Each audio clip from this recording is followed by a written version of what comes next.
the best entertainment,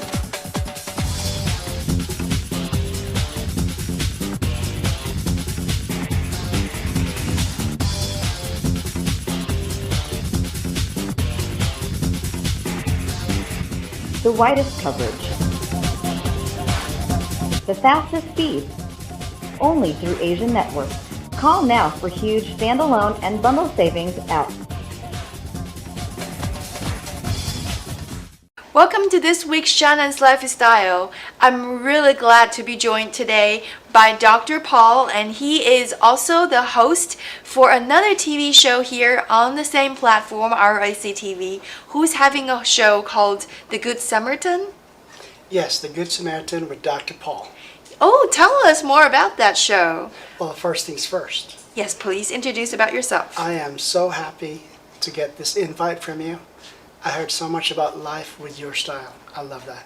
Oh, thank you very much. Yes. Thank you very much. I actually have, I watched one episode of your show as well. It is very informational, it is very entertaining, and I really do enjoy it.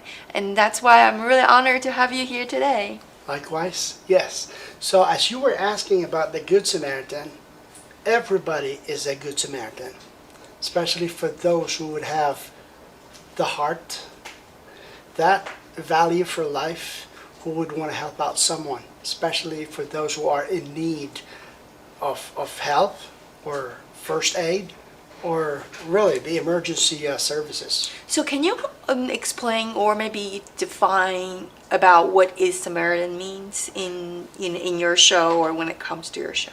Yes, as early as when I was a childhood and introduced to Christianity, especially with the Catholic congregation way back in the Philippines, we always hear the Good Samaritan.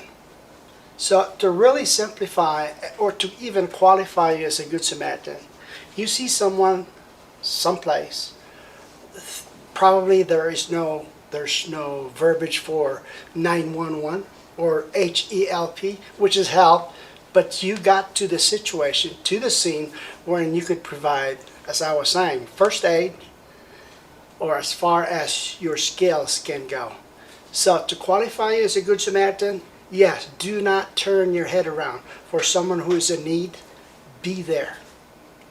Be there. Yes, be there. And probably nowadays, yes, we've heard so much about 411, 311, or guess what? If you're even in Japan, it's 119. But here, nationwide, 911. That is now really securing the situation for advanced help. And is that what inspired you to do the show? When I became a pre-med in the Philippines, and as far as obtaining my license, I became a doctor, and being in a hospital like 24 every other day, 24 hours every other day, I mean, you thinking about shortness of manpower. Because if we did have a lot, and it could probably be every 2 other days, we go on. But every 24 hours, every other day, was like saying there's always exposure, to be alert, to be alarmed, to be just like a Boy Scout, always be ready. I had so much exposure, or I would say experience in emergency room medicine, because after, let's say, everybody clocks out at 5 p.m., bingo, we man the emergency room. Now, the following day, we go into our own specialty training. So, other than being in ER medicine, I love kids. And you probably could guess it right. I got into pediatrics. I just love kids. Not my own, but you know. You love across the board. You love all kids. Oh yes, oh yes. Being a 6 in a family of 9, the ones prior to me, my older siblings, yes, they have kids. And I've been surrounded by them. And for me, as you probably would notice, you know, a good trait to have is when you establish a rapport with the kids, it's not really going down to the level. It is going down into their heart, into their mind, and say, you are in good hands. So do you also feel like it's still a little different when you're dealing with emergency room patients and also dealing with the kids because they brings more innocence in someone? Oh yes, definitely. When you talk about emergency room, it's a portal for all ages. Right. Anybody could come in as old as they can be, or probably as young as a neonate. Or probably as sick as they can be. Oh yes, that too. So it's a good thing to note that you are not left alone. You are with another specialist or a resident on training, and it's a good teamwork. I just love it. As a matter of fact, I miss it. But hey, I'm retired, but not retarded. So what are you doing now, like during your spare time? Other than doing this good show that you have, and of course I have And to say something about mine too. Correct. I do an adjunct teaching. I'm an instructor. I'm a professor in one of the community colleges we have here in Las Vegas. As a matter of fact, when I say one of the, I probably would say it is one of the Nevada State of higher education schools. Yes. Which one? It is. All right, here it is. This is now promo advertisement. CSN. Yes, CSN. College of Southern Nevada. And what course are you teaching right now? I have two different bio labs. One is Cool. the basic one, which is 101, and then the other one is 189. This is my way of saying I gotta treat Giving myself. back, right? Oh yes, it's not only giving back, but also hanging on too, because I just turned 65 this year. Wow! Congratulations. Thank you much. I can't really tell though. So it's not just giving back, but it's also hanging on to something with convenience. It's just like saying, this is the way to retire with less stress. It's just like what we had as part of your interview, the specialists themselves. It is doing the best they can at the best of what they can do. Yeah, because I don't really see you have that ability. I mean, I'm not trying to have the ability to actually sit there and do nothing. I feel like you're someone who just have to constantly be on the go and who has to be constantly challenged and who needs intellectual stimulation. Am I correct? Oh yes, you are darn, if I may say that, darn correct. Okay. Aging is not all about sitting down on one spot, whether it's a rocker. I mean, you don't want to go off rocker, right? Or probably just laying down in bed and be convalescent or be a couch potato. One thing I could say is when you go through with life, especially aging, you need to have your own creativity. It has to start with self. So now, there you have the self-creativity. Because one of those things that I probably would do now, you don't hear it cracking, but sometimes I feel some pressure. But if you do it very creative with hands, all the way from up here, it's like you can still do things. It's like saying, now is the time to get back on track for the other things that you are so busy, not able to do, but this is it. This is the best time. I see. Can you give us a little brief preview about one of your episodes on your show, please? Oh, sure. Oh, yes. You backtrack, let's say about 2.5 years ago. Right. The very first episode. What is being a good Samaritan? Well, since 1979, and I don't mind really for you to calculate how old I am now because I already said so. But my point here is when you have training and exposure to this kind of trainings, avail of the fruition. Because you know why? It will stick in your head like a mnemonics. It is a mental guide. It's a workforce in progress in your mind. What am I saying here? Good Samaritan, what can I do? Oh, do not panic because I say, always remember the mnemonics. C, C, C. Those are letters C. And then A, B, C. That is a good guide. C, C, C, A, B, C. Yes. So now you're on a scene. You check out for the scene. You got to make sure that it's safe for you to go in. Otherwise, if it's not safe, then you might need someone to relay the 911. So now it's safe for you to go in, you've checked it out, then you have checked for care. Do they ABC? Is there any airway obstruction? Is the victim breathing on his or her own? And is the circulation good? Because otherwise, then you can provide your skills. Whenever you do the mnemonics, step by step, it will guide you as to what rescue you can provide. You must have heard of rescue breathing. Right. All right? Which means, hey, the victim is not breathing, but there is heart, you feel for the circulation, the heartbeat. So you do not want to compress the chest, but you just provide artificial ventilation. So let's just say that if somebody doesn't feel well suddenly, like they get a heart attack. Yes. What's the first step they need to take? Like in order to help themselves, do they need to like first of all calm down, or do they need to call for help? Like what if they can't really dial help? Do you have any tips for that? Oh yes. Always think of the dollar sign.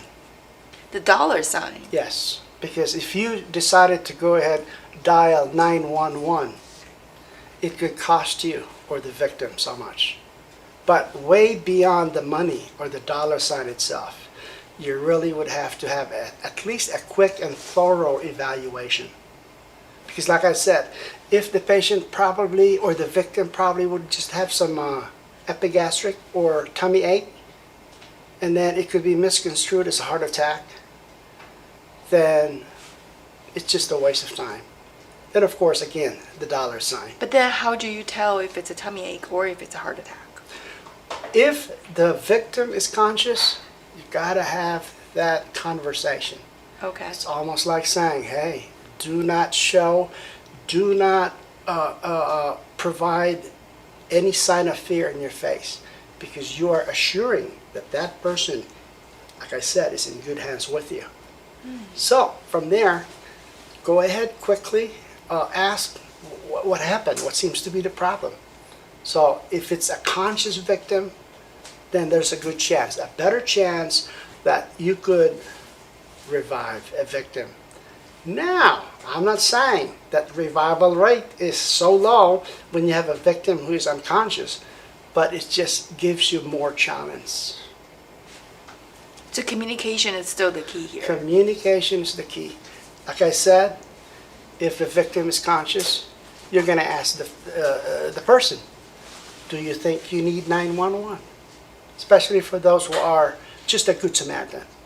I can provide as much, but it might take about 10 episodes with your show, because it took about, let me see, 4 and 4, about 12 years to become a doctor. At least in my time, I had 1 year of externship and some residency training, and so it takes years and years. You need patience. Oh yes, but when you have the communication skills and that focus, attention to details, I can say you are a certified Good Samaritan. Cool. Yes. Thank you so much again for being here. It's my pleasure. And can you tell us more about if they want to watch more of your show, where can they find you besides the ACTV? So they go to actvrus.com, is that correct? Yes. Wanted to... Also, you're on social media as well. Yes. I just wanted to welcome myself back, not just on the ACTV shows, but I am back, and because we are surrounded by this panic and fear and all what's happening during the pandemic, I am now more accessible in the social media, Facebook. And they can directly reach out to you if they have any questions. Yes. And I know yes. you're more available than ever. Oh yes, because as I had said, I will make myself available. Why? Because we have so many heroes around us. Because we are good Samaritans. We are good Samaritans. Right.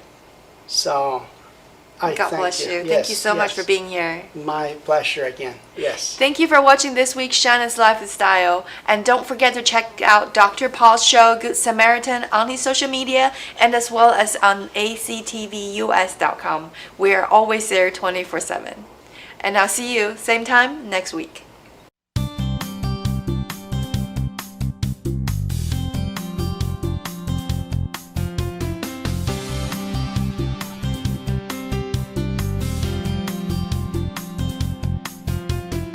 Has your iPhone screen been damaged by accident? Bring it here, an iPhone doctor. Or has it been damaged by water? Bring it here, an iPhone doctor. We're located at 751 North Rancho Drive, 702-553-2800. We also repair iPods and iPads. iPhone doctor. We have services with connection plan, sales, and cellular activation. The best place to have your iPhone like brand new. iPhone doctor.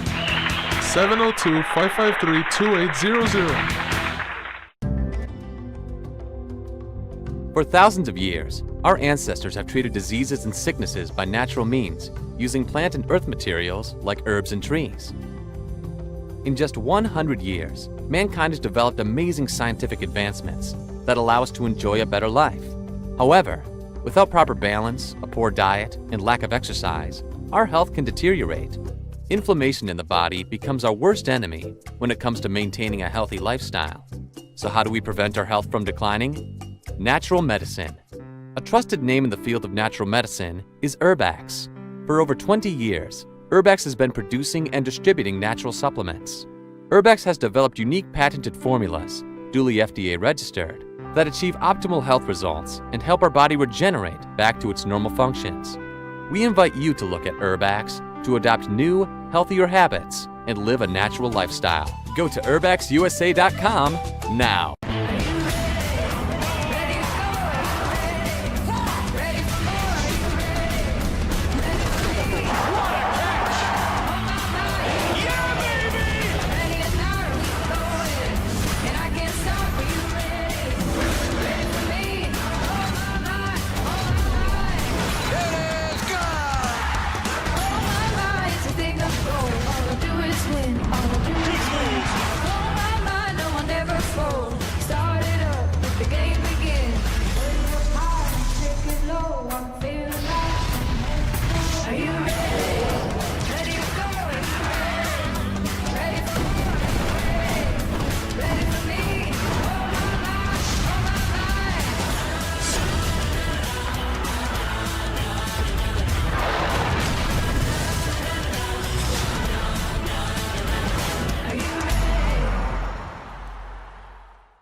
The best entertainment,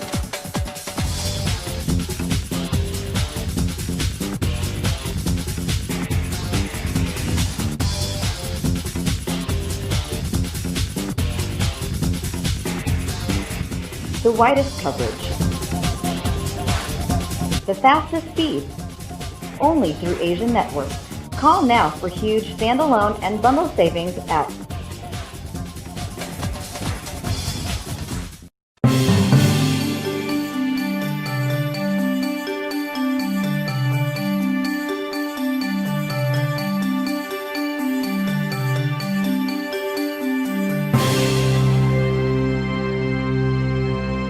Good day, everyone. Welcome to this week's edition of Immigration Matters with Visha Calderon, only here on Asian News. This week, we're going to talk about the expedited removal process. The question posed to us this week goes like this. Hi, Attorney Calderon. I'm a U.S. citizen living in Las Vegas. I'm originally from Vietnam. I have a sister who has a multiple entry visa from Vietnam, and she has been here many times in the past, because she visits me and my mother here in the United States. My mother is now too old to travel back to Vietnam, so she has to come here and visit us. Last month, my sister tried to return to the United States as a tourist, but immigration refused to let her in and sent her back to Vietnam. They said that they have found something on her records that show that she has worked illegally the last time she was here in the United States. They told her she's subject to expedited removal. We tried to get an attorney for her, but the immigration officer said she can't get an attorney. What had just happened? Is this even legal? Indeed, what happened to our viewer's sister is unfortunate. But in response to his question, yes, what happened to your sister is legal and authorized by law. The process that your sister went through is called expedited removal. What is this? This process was created in 1996 and refers to the legal authority given to immigration officers to order the deportation of certain non-U.S. citizens without any of the due process protection granted to most other people, such as the right to an attorney and to a hearing before a judge. With expedited removal, even low-level immigration officers can quickly deport certain non-citizens who are undocumented or have committed fraud or misrepresentation or are deemed to have committed immigration violations in their prior entries to the United States. Since 2004, immigration officers have used this process to deport individuals who arrive at our border, as well as individuals who entered without authorization if they are deemed apprehended within 2 weeks of arrival and within 100 miles of the Canadian or Mexican border. By law, expedited removal may not be applied to certain individuals such as U.S. citizens or lawful permanent residents or green card holders, nor should it be used against refugees, asylees, or asylum seekers. In the case of our viewer's sister, since she was coming in as a visitor or as a tourist, and CBP believed that she had previously worked without authorization in the past in the United States, the CBP officer who ordered her expedited removal was legally authorized to do so. Of course, there are some difficult problems that we encounter in the expedited removal process. To be sure, the immigration officer making the decision virtually has unchecked authority. Individuals subject to expedited removal are not afforded a regular immigration court hearing before a judge, so essentially, the immigration officer serves both as a prosecutor and judge at the same time. Expedited removal can result in a person being summarily deported and their families from being traumatized from their journey or harm that they're trying to flee from another country. For example, potential asylum seekers may be summarily deported back to a country they're trying to flee or escape from in the first place. Because it's expedited, there is rarely an opportunity to collect evidence or consult with an attorney, family member, or friend before the decision is made.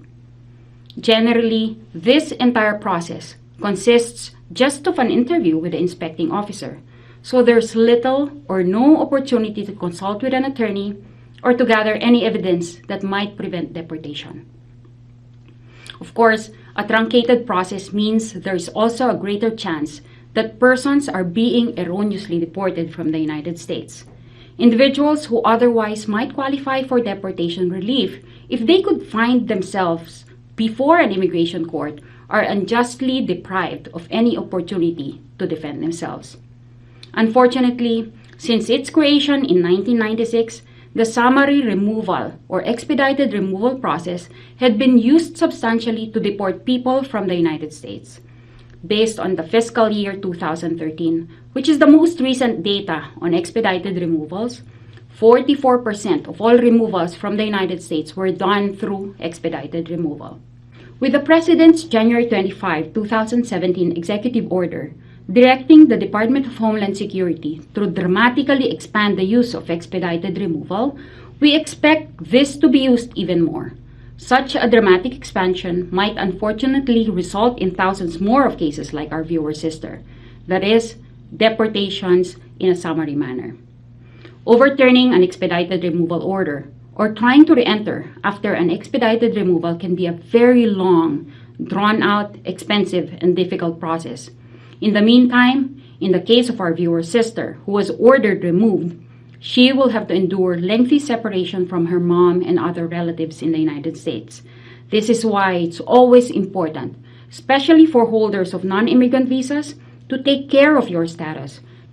Make sure that you are always in compliance with the immigration laws of the United States during all periods of your stay, including not overstaying and not working without authorization in the United States. There you have it. We hope that you've learned something new today regarding the expedited removal process. To our dear viewers, if you have immigration questions, feel free to call us at 866-936-2404 or email us at asian.news@vasiantv.com. I'll do my very best to answer them right here on Immigration Matters with Visha Calderon. Thank you, and I look forward to seeing you again next week. Same time, same channel. Attorney Visha Calderon at your service.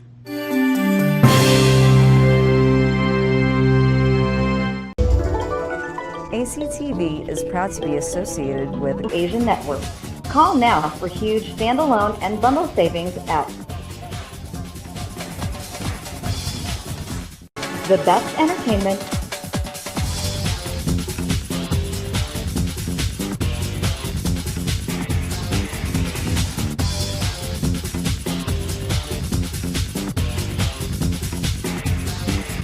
the widest coverage,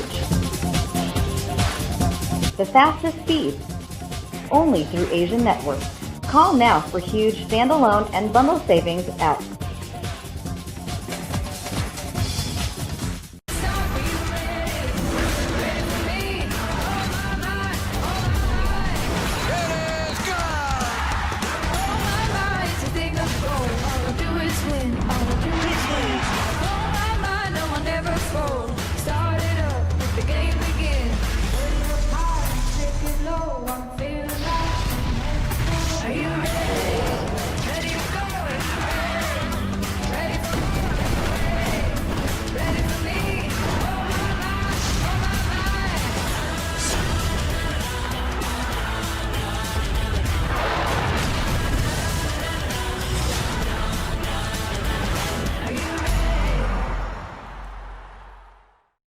Oh, and don't forget to write to me about your thoughts for the show, or if you have a place you'd like to see in this town, or if you think your business is a real highlight of Vegas life and want it to be featured.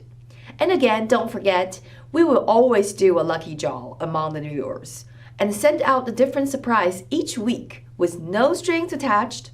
And maybe you are the next lucky winner, so send me your feedbacks, okay? Thank you for watching Shannon's Life with Style. Don't go away, we'll be right back.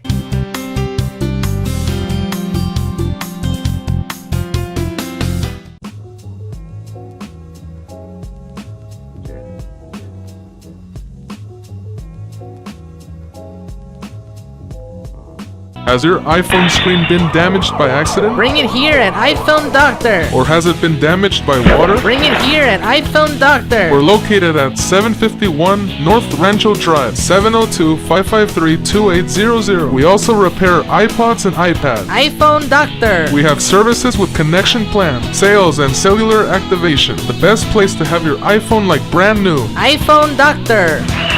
702-553-2800.